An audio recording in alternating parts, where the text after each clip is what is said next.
నమస్తే అండి. ఈరోజు నేను ఒక మంచి స్నాక్ రెసిపీ చూపించబోతున్నానండి. చాలా హెల్తీ, టేస్ట్ కూడా చాలా బాగుంటుంది. ఇది ఈజీగా చేసుకునే రెసిపీ అండి. ఇంగ్రీడియంట్స్ తక్కువగా పడతాయి, తక్కువ టైంలో కూడా అయిపోతుంది. దీనికోసం నేను ఇక్కడ నాటు పొత్తులను తీసుకున్నాను. మొక్కజొన్నలు స్వీట్ కార్న్ కాకుండా మామూలుగా నాటు పొత్తులు ఉంటాయి కదా, అవన్నీ కూడా గింజలు ఒలిచేసుకోవాలి. ఒలుచుకున్న గింజల్ని మిక్సీ జార్లో వేసేసి ఇలా మెత్తగా మిక్సీ పట్టుకోవాలి. నీళ్ళైతే ఏం పోయక్కర్లేదండి. మొక్కజొన్న గింజల్లో మనకి నీళ్ళు ఉంటాయి, వాటితోనే మెదిగిపోతుంది కాబట్టి వేరే నీళ్లు పోయాల్సిన అవసరం ఉండదు. ఈ విధంగా మెత్తగా రుబ్బుకొని ఒక మిక్సింగ్ బౌల్లోకి తీసుకోవాలి. ఇప్పుడు దీంట్లోనే తురిమిన అల్లము, అలాగే సన్నగా తరిగిన పచ్చిమిర్చి వేసుకోవాలి. అలాగే సన్నగా తరిగిన కరివేపాకు, కొత్తిమీరని కూడా వేసుకోవాలి. ఇప్పుడు సన్నగా తరిగిన ఉల్లిపాయ ముక్కలను కూడా వేసుకోవాలి. దీంట్లో ఉల్లిపాయ ముక్కలు వేసుకుంటే టేస్ట్ చాలా బాగుంటుందండి. అలాగే దీంట్లో రుచికి తగినంతగా ఉప్పు వేసుకోవాలి. ఇప్పుడు ఇవన్నీ కూడా ఒకసారి కలిసేలాగా కలుపుకోవాలి మొత్తం కూడా.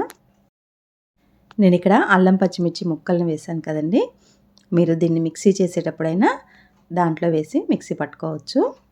ఇందులో ఇంకా ఏం పిండిలు కలపాల్సిన అవసరం లేదండి, ఇది ఒక్కటైతే సరిపోతుంది.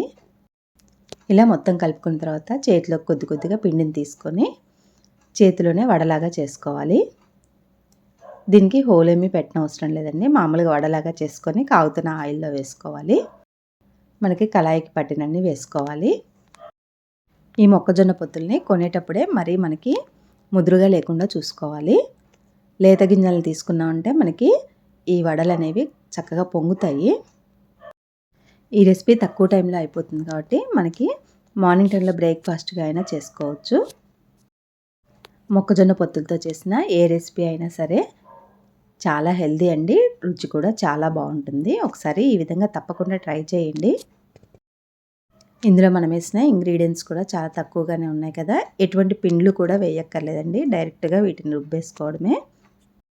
శ్రావణ మాసంలో వరలక్ష్మి అమ్మవారికి 9 రకాల నైవేద్యాలు చేస్తాం కదా, 9 రకాల్లో ఇది కూడా ఒకటి చేసుకున్నామంటే మనకి చాలా త్వరగా అయిపోతుంది. అయితే నైవేద్యంగా పెడుతున్నాం కాబట్టి ఉల్లిపాయలు మాత్రం వేయకూడదు. మీడియం ఫ్లేమ్లో పెట్టి మంచి కలర్ వచ్చాక తీసేసుకోవడమే. చాలా మెత్తగా ఉంటాయండి, చిన్నపిల్లల నుంచి పెద్దవాళ్ళ దాకా కూడా తినచ్చు. చాలా హెల్తీ రెసిపీ. ఒకసారి ట్రై చేయండి, నచ్చితే మాత్రం నా ఛానల్ సపోర్ట్ చేయండి. Thank you.